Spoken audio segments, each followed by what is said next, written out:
कंचनपुर एक छोटा सा गांव जो चारों ओर घने जंगलों और ऊंची पहाड़ियों से घिरा हुआ था।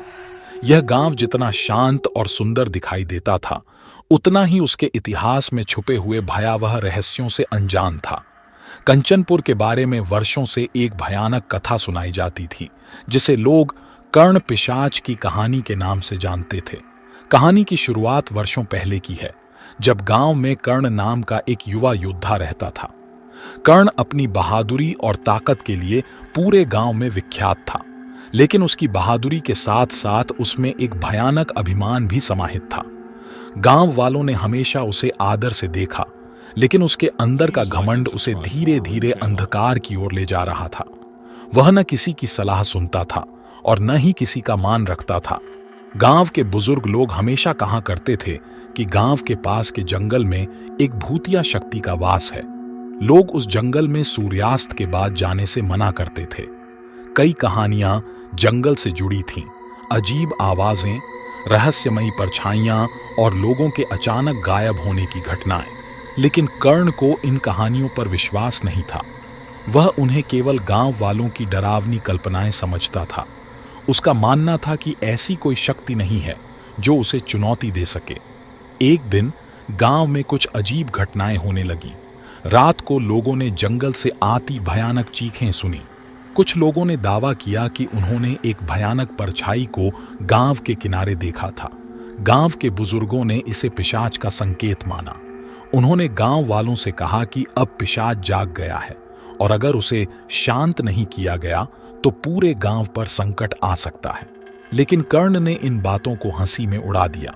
अहंकार से भरा कर्ण गांव वालों की सलाह को नजरअंदाज करते हुए एक रात जंगल की ओर चल पड़ा। वह यह सिद्ध करना चाहता था कि पिशाच और भूत प्रेत जैसी बातें सिर्फ मिथक हैं। जैसे ही वह जंगल के घने हिस्से में पहुंचा, अजीब सी ठंडक और घने अंधकार ने उसे घेर लिया। कर्ण को पहली बार महसूस हुआ कि शायद वह गलत था, लेकिन अब बहुत देर हो चुकी थी। अचानक जंगल के सन्नाटे को चीरती हुई एक भयानक आवाज आई। उसके सामने एक धुंधली परछाई प्रकट हुई। वह कर्ण पिशाच था, जिसे उसने अपने अभिमान में चुनौती दी थी। पिशाच का चेहरा विकृत और भयानक था। उसकी लाल जलती हुई आंखें अंधकार में चमक रही थीं। उसकी आवाज गूंज रही थी, जैसे सैकड़ों आत्माएं एक साथ रो रही हों। पिशाच ने कर्ण की ओर देखा और क्रोध से बोला, तुमने मुझे चुनौती दी है, अब इसका परिणाम भुगतने को तैयार हो जाओ। कर्ण ने अपनी तलवार निकालकर पिशाच की ओर हमला किया, लेकिन वह उसकी ताकत के सामने कुछ भी नहीं था। पिशाच ने उसे हवा में उठा लिया और जोर से जमीन पर पटक दिया। उस क्षण कर्ण की आत्मा पिशाच के श्राप का शिकार हो गई। उस दिन से कर्ण खुद एक पिशाच बन गया।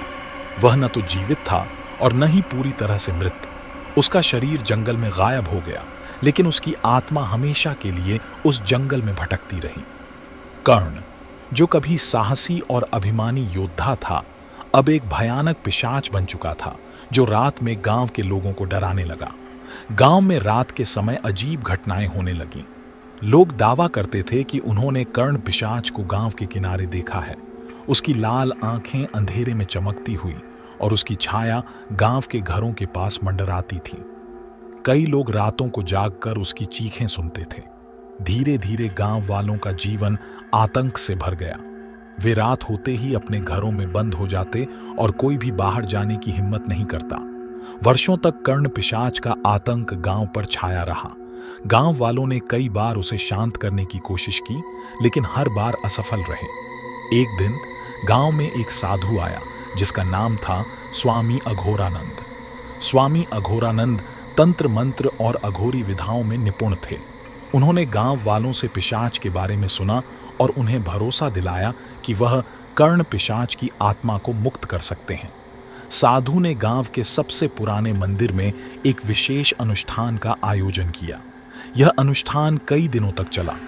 साधु ने गांव के लोगों को निर्देश दिया कि वे इस दौरान पूर्ण संयम और शांति बनाए रखें। अनुष्ठान के अंतिम दिन साधु ने कर्ण पिशाच की आत्मा को बुलाया। उस रात गांव के मंदिर में कर्ण पिशाच प्रकट हुआ। उसकी चीखें और क्रोध से मंदिर हिलने लगा, लेकिन साधु ने अपनी मंत्र शक्ति से उसे काबू में कर लिया। साधु ने कर्ण की आत्मा से कहा, तुमने अपने अभिमान में आकर गलती की, लेकिन अब भी समय है। अपनी गलतियों को स्वीकार करो और मुक्ति प्राप्त करो। कर्ण की आत्मा ने अपने किए पर पछतावा जताया और साधु से क्षमा मांगी। साधु ने उसे आशीर्वाद दिया और कहा, अब तुम्हारी आत्मा को शांति मिलेगी। कर्ण की आत्मा ने धीरे धीरे उस भयानक रूप को त्याग दिया और अंततः मोक्ष प्राप्त किया। उस दिन के बाद गांव में फिर कभी पिशाच का साया नहीं दिखा। कंचनपुर के लोग साधु के प्रति आभारी थे, लेकिन गांव के बुजुर्ग अब भी कहते हैं कि अगर कोई फिर से उस जंगल में जाकर पिशाच को चुनौती देगा तो उसकी आत्मा फिर जाग जाएगी और वही आतंक फिर से गांव पर छा जाएगा। इसलिए गांव के लोग अब भी उस जंगल से दूर रहते हैं और सूर्यास्त के बाद कोई भी उस ओर जाने की हिम्मत नहीं करता। कहानी ने गांव के लोगों के दिलों में यह बात बैठा दी कि अहंकार और अभिमान व्यक्ति को नष्ट कर सकते हैं और कभी-कभी इस नष्ट होने की प्रक्रिया मृत्यु के बाद भी खत्म नहीं होती।